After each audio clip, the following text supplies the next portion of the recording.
Shalom Bapak Ibu yang dikasihi Tuhan. Sungguh puji Tuhan ya kalau hari ini kita boleh ada di tempat ini, kita boleh bersama-sama, boleh beribadah di dalam KUL. Hari ini sebuah anugerah buat kita semua. Kalau Tuhan masih izinkan kita bertemu, ya, saya percaya bukan sebuah kebetulan kita boleh ketemu di dalam KUL sekalipun dalam jarak yang berjauhan, karena hari ini kita masih ada beberapa KUL yang beribadah online, tapi saya percaya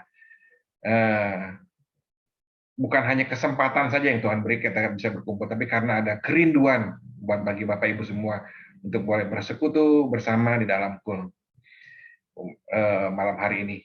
Dan buat yang sudah onsite, saya ucapkan terima kasih. Tuhan Yesus memberkati KUL Bapak Ibu, orang pengurusnya juga memberkati. Bapak Ibu, hari ini tema KUL hari ini adalah miliki pondasi. Temanya adalah miliki pondasi yang kuat.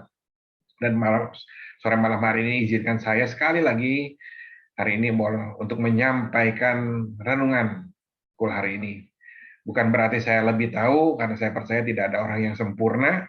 Kita sebagai orang percaya, selama hidup ini kita terus belajar mengenai dan mengenal kehendak Tuhan, dan agar kita boleh menjadi lebih baik lagi, dan kita sampai menjadi serupa dan segambar dengan Kristus. Itu tujuan kita jadi anak-anak Tuhan, jadi serupa dan segambar anak Kristus. Sebelum kita masuk dalam firman Tuhan, mari kita doa dulu, siapkan hati kita.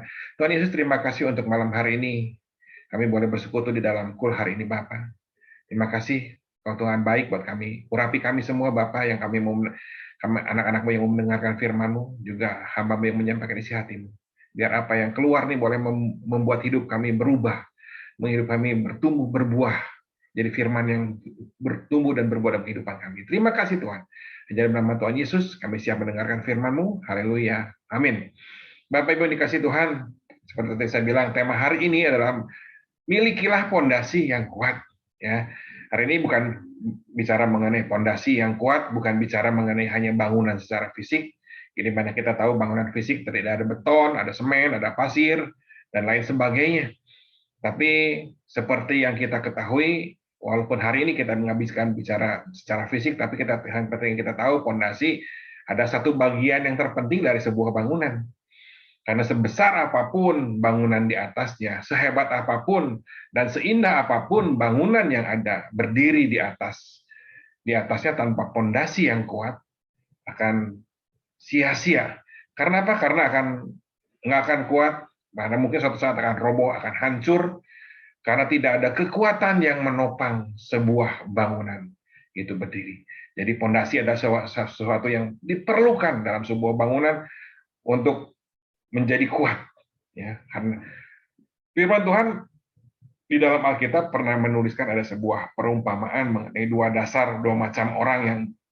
macam dasar orang, di mana digambarkan bagaimana seperti dua orang yang membangun.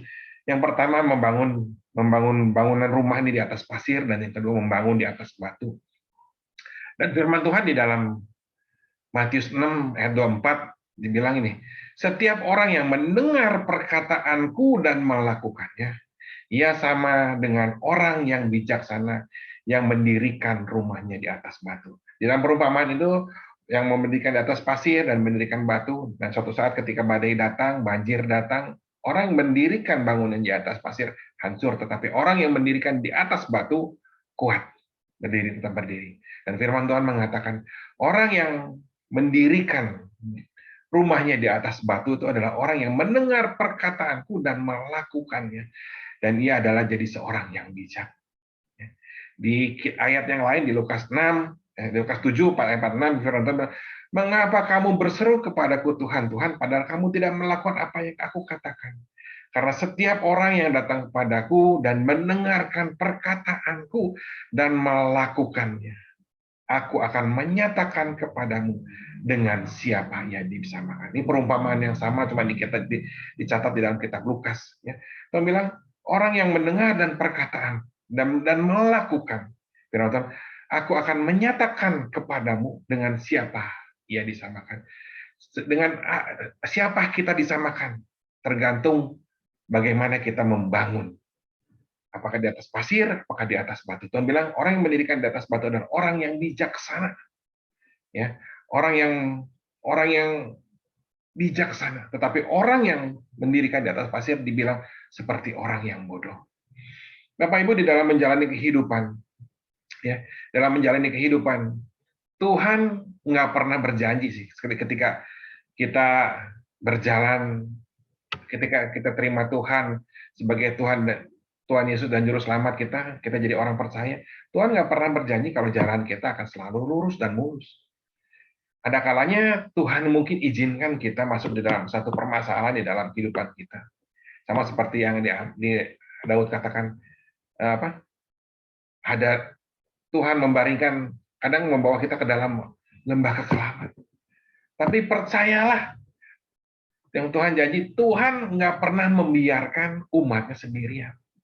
Artinya apa? Goncangan dan masalah apapun yang terjadi di dalam kehidupan kita, justru akan sebenarnya Tuhan pakai yang akan menunjukkan seberapa kuat sih sebenarnya pondasi iman kita. Nah, sama seperti sebuah bangunan. Berapa besar kekuatannya ketika dia dihadapi, dicoba dengan banjir, dengan badai. Demikian juga dengan kekuatan pondasi iman kita. Akan dapat terbukti, ditunjukkan bahwa pondasi iman kita kuat ketika kita dapat melewati setiap masalah yang ada.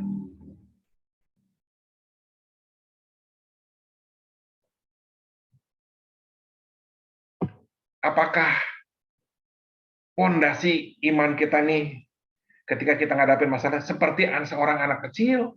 Apakah iman kita seperti orang dewasa? Seorang anak kecil ketika dia menghadapi masalah, sesuatu yang berat, dia akan lari, akan kabur dari masalahnya itu, dan bahkan meninggalkan Tuhan. Tetapi orang yang dewasa secara rohani punya iman yang kuat, akan tetap menghadapi semua masalah yang ada dengan keyakinan imannya yang kuat. Justru karena di saat seperti itulah sebenarnya adalah kesempatan untuk setiap kita orang percaya untuk tetap lebih setia kepada Tuhan, untuk menunjukkan kesetiaan kita kepada Tuhan ketika dalam masalah. Kalau di dalam keadaan baik kita nggak bisa nunjukin kesetiaan kita. Justru di dalam keadaan masalah itu adalah bukti di mana saat kita bisa menunjukkan setia kita kepada Tuhan, percaya kita kepada Tuhan. Dan saya percaya kalau Tuhan izinkan, sebenarnya Tuhan punya kerinduan supaya kita boleh melihat janji Tuhan tergenapi dalam kehidupan kita ketika kita melewati setiap masalah yang ada. Ya. Jadi apapun masalah kita, jangan tinggalkan Tuhan. Ya. Kita kudu miliki pondasi yang kuat. 1 Korintus 12 ayat 27 firman Tuhan bilang, kamu semua adalah tubuh Kristus dan kamu masing-masing adalah anggotanya.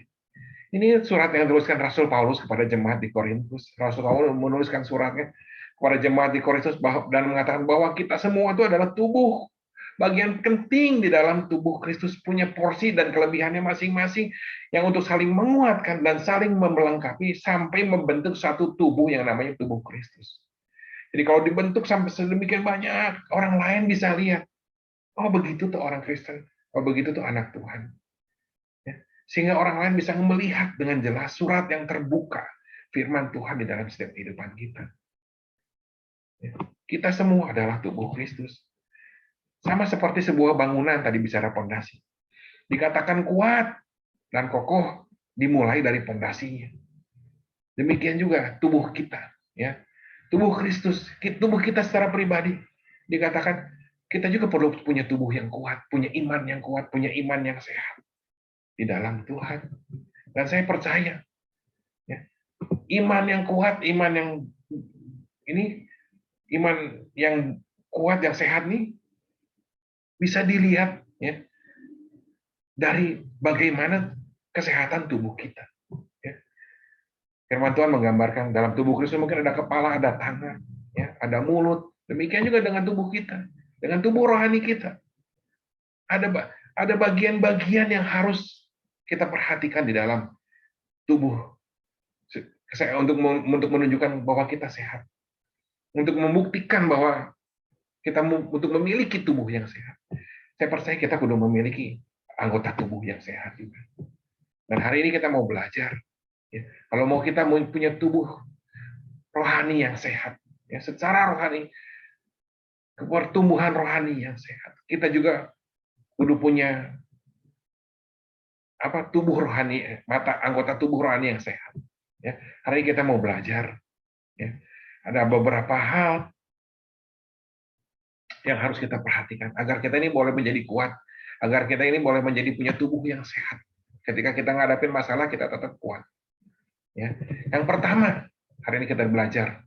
Kita kudu yang pertama, kalau kita mau sehat, pertama kita pilih. Kita kudu punya pikiran yang sehat. Firman Tuhan bilang, kita kudu punya memiliki pikiran Kristus.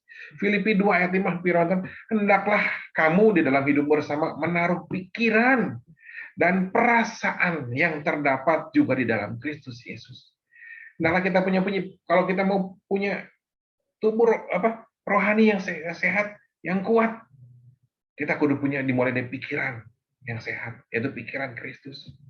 Bahkan di Filipi 4 ayat 8, Rasul Paulus bilang, akhirnya semua yang benar, semua yang mulia, semua yang adil, semua yang baik, semua yang suci, semua yang manis, semua yang sedap didengar, semua yang disebut kebajikan dan patut dipuji, pikirkanlah semuanya itu. Bapak Ibu, hal pertama yang kudu kita miliki supaya kita punya fondasi yang kuat, ya, kesehatan yang kuat. Pertama kita kudu punya pikiran yang sehat. Pikiran yang perlu diubahkan jadi pikiran Kristus. Sebagus apapun makanan yang kita makan, ya, sebagus apapun di dalam hidup kita, apa kita makan 4 sehat 5 sempurna, tapi kalau pikiran kita nggak sehat, maka akan lemahlah tubuhnya. Bahkan seringkali banyak orang yang lemah jadi sakit-sakitan ketika dimulai dari pikiran yang sakit. Ya. Makanya firman Tuhan bilang, milikilah pikiran dan perasaan yang seperti yang dimiliki Kristus dalam menghadapi apapun juga. Masalah di dalam hidup kita, ya, dimanapun kita ditempatkan, di marketplace, di setiap keadaan, di setiap kesempatan, jadilah kita tetap jadi surat Kristus yang terbuka, yang boleh terlihat jelas untuk menyampaikan amanat agung. Karena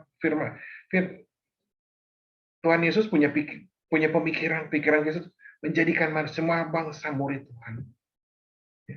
Tetaplah berharap, tetaplah setia, sekalipun menghadapi masa yang sukar, atau kita ditempatkan di dalam keadaan yang masa yang sulit, tetaplah kita bertindak, berpikir dengan pikirannya Tuhan. Jangan sampai kita kalah oleh keadaan dunia. Karena sesulit apapun, saya percaya Tuhan tetap bersama dengan kita. Tuhan tidak pernah meninggalkan kita. Bahkan Tuhan punya rencana yang indah, supaya ketika kita benar melewati semua itu, kita bisa melihat mujizat Tuhan terjadi di dalam kehidupan kita. Amin. Mikirlah tetap pikiran Kristus. Jangan kecil hati, jangan kecil harapan. Pikiran Kristus. Yesus juga mau disalib takut, tapi dibilang biarlah kehendak Tuhan yang terjadi. Karena tahu Bapa yang di surga tidak akan meninggalkan dia. Amin. Yang kedua, kalau mau kita jadi kuat di dalam Tuhan, yang pertama kita kudu punya pikiran Kristus. Yang kedua, kita kudu punya mata yang berfokus pada Tuhan, pada Kristus. Mazmur 123 ayat 2 firman Tuhan, lihatlah seperti mata hamba laki-laki yang memandang kepada tangan tuannya, dan seperti mata hamba perempuan yang memandang kepada tangan nyonyanya. Demikianlah mata kita memandang kepada Tuhan Allah kita sampai Ia mengasihi kita. Keadaan sulit dan keadaan sukar apapun pasti akan harus dihadapi oleh setiap manusia. Ya. Tapi biarlah apa yang sulit dan sukar ini jangan membuat pandangan kita berpaling dari Tuhan. Biarlah mata iman kita tetap berharap dan melihat memandang Tuhan. Tadi firman Tuhan, sampai Ia mengasihani kita. Sekalipun di sekeliling kita banyak orang lain mungkin pakai cara dunia untuk menyelesaikan masalahnya, untuk menyelesaikan bisnisnya, untuk menyelesaikan masalah keuangan, ekonomi, menyelesaikan masalah kesehatannya. Tapi malam hari ini, biarlah kita sama-sama dikatakan, kalau kita mau kuat, tetap pandang Tuhan, berharap kepada Tuhan. Karena kita tahu tadi firman Tuhan, Tuhan kita adalah Tuhan yang penuh kasih. Daud pernah menuliskan di dalam Mazmur, firman Tuhan gini, kemanakah aku melayangkan mataku ke gunung-gunung? Dari manakah datangnya pertolongan? Pertolonganku ialah dari Tuhan menjadikan langit dan bumi. Tetap biarlah mata kita, pikiran kita tadi, kedua mata kita tetap melihat Tuhan. Yang ketiga apa? Telinga. Biar telinga kita tetap mau dengar-dengaran akan suara Tuhan. Yang hal ketiga yang kita kudu miliki kalau supaya kita tetap kuat dalam menghadapi masalah. Fondasi yang kuat, kita mau dengar-dengaran Tuhan. Bukan dengar-dengaran orang lain, bukan dengar-dengaran dunia, cara-caranya dunia. Ketika kita mulai, mungkin kita datang ke gereja, kita mulai dengar firman Tuhan, seringkali mungkin kita sering ditegur. Tetapi ketika kita mulai milih-milih, Tuhan ini yang dengar yang enak aja saya dengar. Tapi yang nggak enak ini kayaknya nggak bener. Hati-hati Bapak Ibu. Itu satu celah yang kecil yang akan membawa yang semakin besar, yang akan menghancurkan kekuatan iman kita. Sampai suatu saat kita nggak percaya lagi yang namanya Tuhan. Ya. Kadang sepertinya rohani, tapi kadang-kadang itu akan membawa kita kepada masalah yang lebih besar. Sampai kita melupakan Tuhan. Firman Tuhan bilang, dengar, tetap dengar, telinga kita mendengar. Jangan pernah kecewa karena Tuhan. Ketika kita mulai memilih dan kecewa, hanya yang enak aja. Tuhan yang ini kiranya benar buat saya, tapi yang ini bukan buat saya. Yang ini mah baik, menyenangkan hati saya. Yang ini enggak, berarti bukan buat saya. Hati-hati Bapak Ibu. Biarlah kita mau tetap dengar firman Tuhan. Sekalipun mungkin ditegur, ya enggak enak. Karena itu akan membuat kita menjadi kuat. Ya. Daud pernah bilang di Mazmur 1 gini, berbahagialah orang yang tidak berjalan menurut nasihat orang fasik, yang tidak berdiri di jalan orang yang berdosa, dan yang duduk di dalam tidak duduk dalam kumpulan pencemooh, tetapi yang kesukaannya ialah Taurat Tuhan dan merenungkan Taurat itu siang dan malam. Maka ia akan seperti pohon yang tanam tepi aliran air yang akan menghasilkan buahnya pada musimnya dan yang tidak layu pada daunnya, apa saja yang diperbuatnya berhasil. Daud bilang ini firman Tuhan, yang merenungkan Taurat itu siang dan malam. Saya percaya yang namanya merenungkan tuh dengar, dipikir, merenungkan. Maka Tuhan akan membuat apa saja yang kita perbuatnya menjadi berhasil. Amin. Yang ketiga, mulut. Ya, dari pikiran, mata, telinga, mulut. Ya, firman Tuhan yang sangat terkenal 1 Tesalonika 5:18, mengucap syukur di dalam segala hal, karena itulah yang dikehendaki Allah di dalam Kristus Yesus Tuhan kita. Yesus kita, Tuhan kita bagi kami. Ya, kehendak Tuhan, siapapun yang setiap yang terjadi dalam kehidupan kita, pasti Tuhan punya kehendak yang baik. Ya, sekalipun hari ini kita ngadepin yang nggak baik, Tuhan tetap punya rencana yang baik. Jangan menggerutu seperti bangsa Israel, sehingga tidak melihat berkat Tuhan. Tetapi tetap mengucap syukur di dalam segala keadaan. Artinya di dalam keadaan enak maupun keadaan nggak enak. Tuhan mau kita mengucap syukur. Itulah kehendak Tuhan dari firman Tuhan. Itulah yang dikehendaki Allah di dalam Kristus Yesus bagi kamu. Ucapan syukur kita, saya percaya, akan menentukan apakah ucapan mulut kita maksudnya akan menentukan apakah yang keluar dari mulut kita akan menentukan apakah itu menyenangkan hati Tuhan atau enggak. Kalau kita dalam keadaan baik, kita mengucap syukur rasanya yang biasa buat Tuhan. Tetapi ketika kita mungkin dalam keadaan tidak baik, kita tetap bisa mengucap syukur, Tuhan bilang itu akan menyenangkan hati Tuhan. Karena itu yang dikehendaki Tuhan bagi kita. Amin. Ayat terakhir, Yesaya 48 ayat 18. Firman Tuhan, sekiranya kau mendengarkan perintah-perintahku, maka damai sejahteramu akan seperti sungai yang tidak pernah kering, dan kebahagiaanmu akan terus berlimpah seperti gelombang-gelombang laut yang tidak pernah berhenti. Hari ini kita belajar ya menjadi anak Tuhan. Untuk menjadi anak Tuhan yang kuat, punya fondasi yang kuat. Yang bagian kita tentu Sebagai anak-anak Tuhan, ada bagian yang harus kita lakukan. Bukan cuma hanya berserah. Berserah perlu. Ya. Berseru kepada Tuhan perlu. Tetapi untuk menjadi kuat di dalam Tuhan, itu juga diperlukan. Karena tidak ada orang yang tahu, sekalipun diri kita pribadi, berapa lama kita harus berserah, berapa lama kita harus berseru kepada Tuhan. Tapi yang bagian kita yang harus terpenting, tetap perkuat pondasi iman kita. Ya, milikilah pondasi yang kuat. Jangan pernah kecewa atau tinggalkan Tuhan. Apalagi sampai kehilangan pengharapan di dalam Tuhan. Seperti yang kita pelajari tadi, ya. Biarlah kita tetap memiliki pikirannya Kristus, ya. Memiliki mata yang tetap tertuju kepada Tuhan sampai belas kasihan Tuhan turun. Memiliki telinga yang tetap mendengarkan dan merenungkan firman Tuhan.